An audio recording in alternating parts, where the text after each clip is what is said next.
What up? What up? What up? Welcome back to another edition of the Bad Podcast. Brad and Dawain back in the building. B, my brother. What we talking about today, my friend? We are going to talk about one step, one rep. All right. So I got this cool quote. The moment you are ready to quit is usually the moment right before the miracle happens. Don't give up. I like Don't it. give up. Let's get it. Hey, good job, guys. Good job. Mental battles. Mental battles.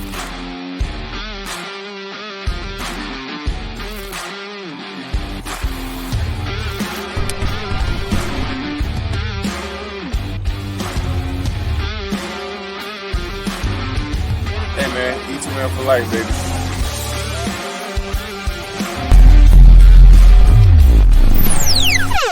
What it look like, what it be like, what it do. Back in here, man. Super excited about another episode of the Bad Podcast, man. We're coming through. My dad is calling me on Facebook. That's Jingling. ironic.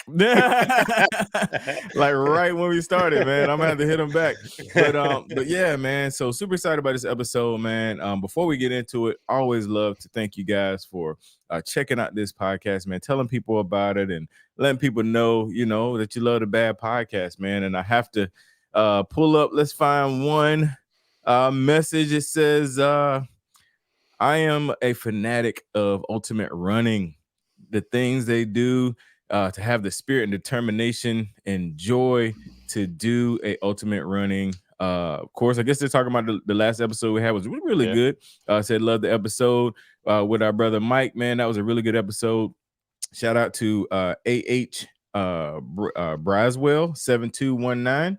Shout out to you leaving a comment. We appreciate that. Yeah, I admire ultimate running. I will never ultimately run anywhere. 100 miles. But big shout out to Mike, man. He was super generous to us and reshared our little clip, which is really cool. And if you hadn't checked that episode out, make sure you go back and check it out. So, all right, B, your turn, man. Anything you want to say before we jump in? Man, I got a couple things. First and foremost, thanks for everybody for the support, the love. We had a meetup now over a week ago when people are listening to this live. And just the outreach that we're having with this podcast, it's a neat thing because you and I, man, we've talked about this before. We're just a couple of average guys just trying to live that iron life, right? And it comes down to that one step, one rep mentality. So first and foremost, thanks to all the listeners, man. We appreciate you. Big time. Second thing, Dawain, man, I get to see you last week. Yeah, I man. want to say I'm proud of you, man. You are crushing the game. I saw you sneak that one chip, though. I saw you sneak that one chip. Hey, I'm gonna hold you accountable, baby. I appreciate that. But yeah, I wanted to say, man, I'm proud of you. You're leading through action, just like what we always talk about, and you're doing something. You're doing that 100-mile race just in a different light, a different fashion. Very true. Yeah, and some people are, they fear those things, and it's okay to fear those things because they're not comfortable. You're gonna have to skip the whole bag of chips, maybe just sneak one. You're gonna have to put in all those reps on the treadmill. You're gonna have to do all those hard things, and talking about ultra races and ultra marathons and stuff like that. And in the back of my mind, I've never really wanted to do a 100-miler, but David Goggins talks about the Across Florida 200. And it's you run across the state of Florida, and it's 200 miles. So, man, I in the back of my mind, there's a little sliver. There's a little sliver there that says, "Hey, let's game time," kind of thing. And my brother's always wanted to do an ultra, so you know how my brother and I, man, we push the limits. So that Florida 200 might be in the cards for me down the road, but we stay tuned. See, yeah. So hey, man, yeah. Go ahead. Sorry. No. Go. One more thing, man. This is episode 50. B. I didn't tell you this before. Let's go. This is episode 50, man. And this is 50 episodes. We're 2 weeks away from, what is it? 1 year? Is it 52? I'm not good at math, but so we're 2 weeks away from that, man. And I just realized, I was like, man, this is episode 50, man. So dude, big shout out to y'all, man. I had no idea we'll make it this far, and we're still trucking. Every Monday, man. We've been on it, man, like clockwork, man. And shout out to you, brother, for just the vision, man, that we made this happen. Yeah, no, I mean, it was our vision, man. And we talk about that all the time. And the original idea was for me to go solo. And, I can't do it without my right hand guy, and I love it. like that's just how things are. It's that accountability piece that who you surround yourself with, what we talk about all the time. But hey, so week 52, 1 year. I think it's time to get some bad swag, some bad gear up on the line, man. I'm And ready, man. I think we should do a giveaway. I'm gonna have to talk to our vendor and see if we can get some bad swag going on. So let's collab after this and talk about it. But bad swag, man. bring it up. I literally was thinking about that this morning. I was like, man, it would be really cool to have a bad like beanie or hoodie or something. We got to do it, man. I like it. So let's collab on that, man, and let's dive into the topic. So a week ago, as of today, we had our Raleigh event, man, and a lot of people that are listening to this have heard the buzz on Maria. She was in last place. She was walking her laps, and she got to her third and final lap, and she looked at me. She says, "Brad, I want to finish." I said, "So let's finish." She goes, "I don't want to hold up the crowd. I want to finish." I said, "This is your journey," and a lot of us sort of get lost in that. What does everybody else think of what I'm doing? And it's a sad reality, because it's something that holds us back a lot of times. If I'm worried about what he thinks of me or what she thinks of me, I'm not worried about that next step. I'm looking everywhere else, and that's how I get tripped up, and that's how I fall flat on my place. It's just like looking over your shoulder. If I'm looking over here my entire life, I'm not going to be able to see what's right in front of me. So I told her, I said, "Hey, man, let's go." She goes, "I'm starting to get tired." I said, "Just take one step at a time, and one step at a time, and one step at a time." And one of the things that I've been hot on lately is repetition eliminates fear, repetition eliminates doubt, and repetition creates courage. And the more that you put those feet on the ground, and the more that you are where your feet are, and the more that you put in the steps, and the more that you come back day after day after day, the further that you go. And it's not those massive leaps in life that get you the massive goals in life, right? It's those day after day after day, those really boring, those really stale reps. Like, hey, I got to do 5 sets. That 4th set was tough. Do I really got to do the 5th set? Yes, that 5th set is what's going to get you over the humps, and it's going to build that courage, that confidence. And Dawain, you can talk on that, because you are right in the mix right now. You are in the thick of things. So talk about that 5th rep, that one more step.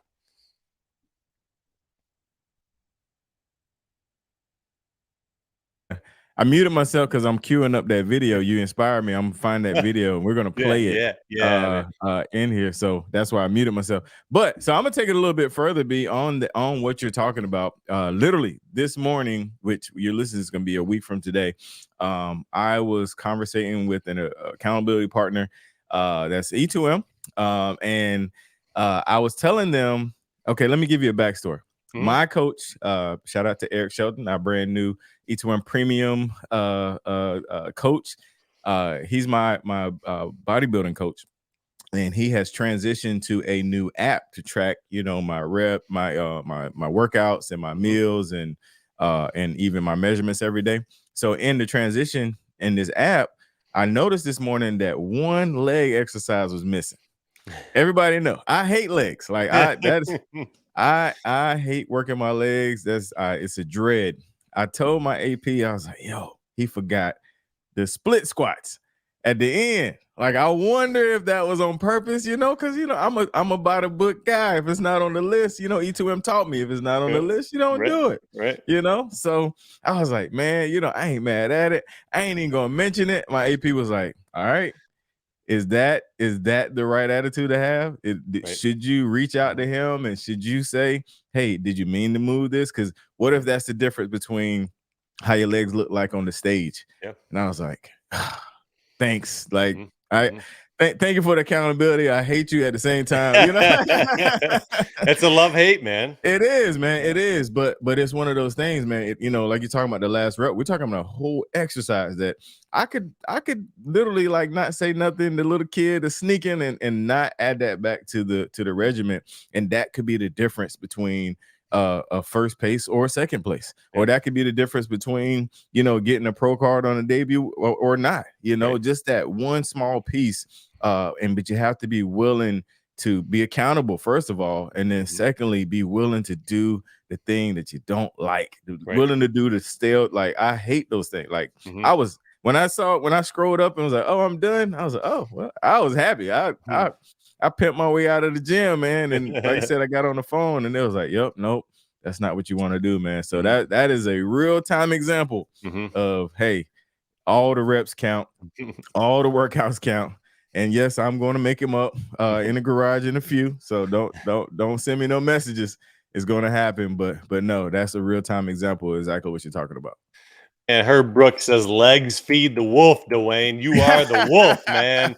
Legs feed the wolf. Oh, man. I love it. Dude, I can relate because I hate working legs. It's the thing that you use every single day. Like, if you're not on the couch, you're using your legs. You know, if you're not in bed, you're using the legs. And it's so hard because it's an important piece, and that's that thing that will get you from A to B.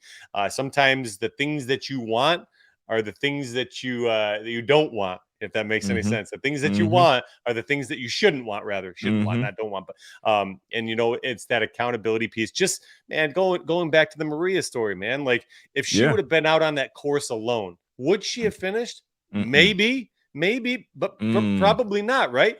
But because we're insulating ourselves with positive and like-minded people, those people that are driving us to that next step and driving us to the finish line, that's that piece. I mean, we talk about this almost every week. Who are you surrounding yourself with? Who are you hanging out with? Are you hanging out with a bunch of zeros?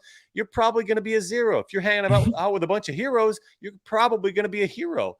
And that's such a powerful piece. And I don't want to beat the dead horse here with the accountability and the insulation, all that stuff, because we talk about it every week, but it's hard to ignore. Like, it is. I hang out with you, I hang out with Jeff, I hang out with the ladies, I hang out with my wife, people that are all driven in one facet or another. Like, people want more in life. Or you can choose to hang out with people that are like, I'm good. We talked about that last week with Mike. Like, I'm good here. I have no curiosity. I have no idea what I want to do next. And that sometimes comes down to, like, overcomplication. Like, I know I want something else, but I can't really seem to come back because it's that paralysis by analysis. You overthink and you overthink and you overthink and you never act, right? Yes. And it's just sometimes we overcomplicate things, and we fail to take action. And I know we're all over the map here, but you know how I am, man. Like, it's squirrel over here, chicken over there, squirrel over here, chicken over here. I'm just all over the place. But listen, they love us, man. We're good. They know how we do. This ain't no different, man. And I, the overthink thing, and like I said, we talked about this before. Like, I'm not an overthinker. I'm definitely a jump. I'm a jump. And we'll, once I'm in the air, we'll see what's over there, And that kind of remind me of a funny story, man. My dad, speaking of when he called me, all my uncles were like super athletic, my dad too. And so there's a story that they all tell about my uncle Clarence. And this is left field. This is rabbit hole, but it just made me think about jumping without regard. So they were, getting ready to jump this ditch. And my dad said Uncle Clarence jumped from this side, saw a snake on the other side, and landed on the same side it came from. I love that. That's awesome. Yeah, man. That is an old story that they used to tell, man. But I don't even know how that relate. But I had to make that public, man. Just let everybody. I got an image in my head, man, and I'm cracking up inside right now. I think that's phenomenal. That's good stuff. Hey, man. Everybody needs a little humor too. Absolutely. That's good stuff. I was watching speaking of jumping, I was just watching a video the other day, 2 videos actually. So one was Rob Gronkowski. He did a little skydive to go on Sunday Night Football or something like that. But I was watching this video of this woman. She wanted to go skydiving. She wanted to jump out of a plane. And sometimes when you hold on for a little too long, that's when bad things start to happen. So this woman, she crept up to the exit of the plane, and her guide had her handles, and he says, "Hey, on the count of 3, we're jumping." And usually what they do is they go on the 1 count or the 2 count, but she had a death grip on the side of the doors. So he says 1, And he says 2, and on 2 he jumps. Well, she had held on so very tightly that she had come back just like this, and she had slipped out of the harness. This is like one of those extremes, but sometimes we hold on to that door, or we hold on to that past for a little too long, and Well, that's good. instead of jumping and skydiving and enjoying the free fall, enjoying that piece of, I'm living, like this is what life's all about. Instead of doing that, we hold on and we attach ourselves to back there, and that's where scary things start to happen, because we are so infatuated with what's behind us and what's in our past. No, listen, that is deep, bro, because I can think of 1,000, instances where I wanted to hold on, where I wanted, and then holding on actually, like you said, it can be detrimental. It prevents what the real outcome supposed to be, and actually put you in danger by holding on to something and not letting go and leaping forward, man. So good stuff, man. We all over the place, but I love it. Yeah. You relate danger to stagnancy. I don't even know if that's a word, but is that a word? I gotta look that up. I don't know. I like to make up words, Dawain. Hey, it's all good. But that piece of being stagnant in life and setting our lives on cruise control, that danger piece of holding on is the same. It's the same relationship to being stagnant, because if I'm holding on to the person that I was at 20 years old, like we all know that one guy that's still talking about that one play and that one game against that one team. And if I would have bursted through that and that got that touchdown, I'd be playing for the Broncos right now. And all those things, man. Like we gotta step up our game and step into reality and stop thinking about that one play against that one team against, and so on and so forth. And that is dangerous, because you're still talking about the good old days. Well, we should be talking about the days that we have right in front of us, and those opportunities that we have right in front of us. Right. Yeah, no, we all know that guy. I think there's one in every neighborhood. Sometimes at the corner store, that one guy. Oftentimes at the corner store. Right. Yeah.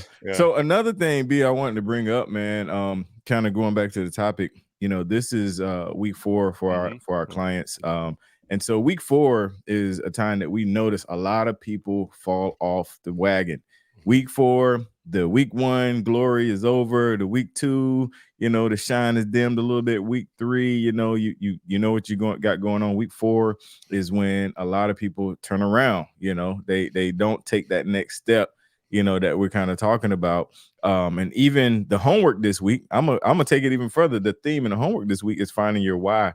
And that why can be the very purpose or the very thing to motivate you to take that step, man. Going back to Maria, that, she wanted to finish. Like that was her why, was she wanted to achieve something. And that is one of the things that helped motivate her. Not only that, what we did as well helped motivate her as well. And I kind of let you go back to that. Yeah. So, when you talk about your why, a lot of people have weight loss as their why.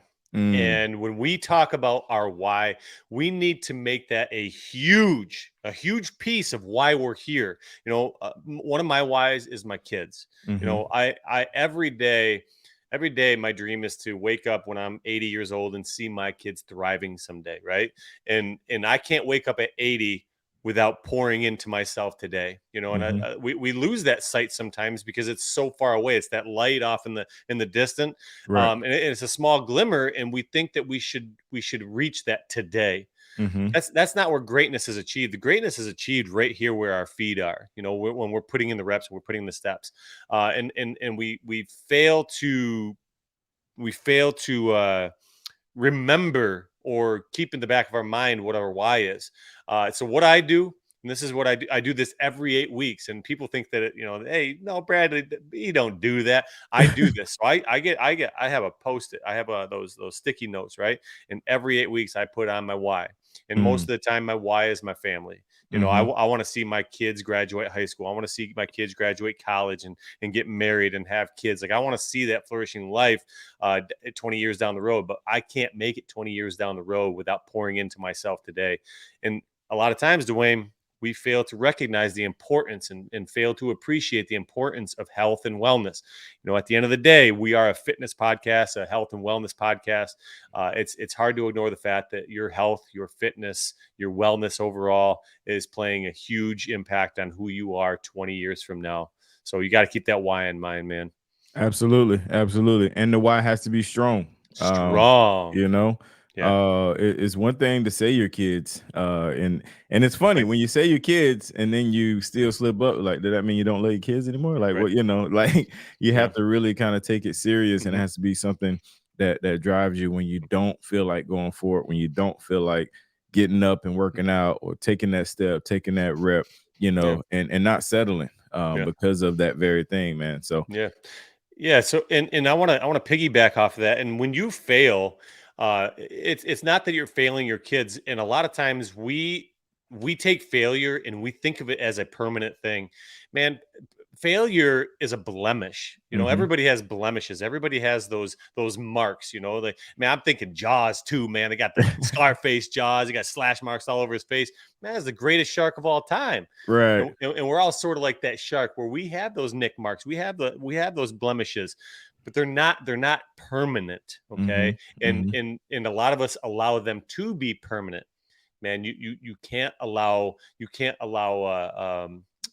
delay become denial. Don't allow delay to become denial. I didn't say that first. Somebody else said that. I can't even remember who, but don't let delay. I think it was Les Brown, to be honest. You ever heard Les Brown? Oh yeah. Ooh, doggy. He's rated in my top 5. I love me some Les, but don't let delay turn into denial. And I think that's the biggest thing. Like, if you let yourself down, you're not letting your kids down, but you have to come back. If you don't come back, now we start talking about that letdown and that permanent setback. Absolutely. I think that's a great close, man, and that actually goes right along with my shirt. Just keep trying. Hey, available now at Triple E. Yes, sir. good segue there. Yeah. And so this week, man, I'm going to skip the did you know aspect because Brad pretty much talked about a amazing event this 2 weeks ago now. And I have a clip, man, and we're going to end with that clip, man. Be anything you want to say before we hit it? Hey, one rep, one step. It's going to create that courage. It's going to create that confidence. Let's go. All right, here we go. Check it out, y'all. Heartwarming clip of Miss Marie crossing the finish line with a whole gang of folks, man. So I don't know if we missed this part, but on that last lap, a whole gang of folks decided to walk every step with her. And that just speaks to just E2M and what we stand for, man. We don't leave anybody behind, no matter where you are in your fitness journey, no matter where you are physically. We're right here to support you. So enjoy this clip, and we'll be out of here. Peace.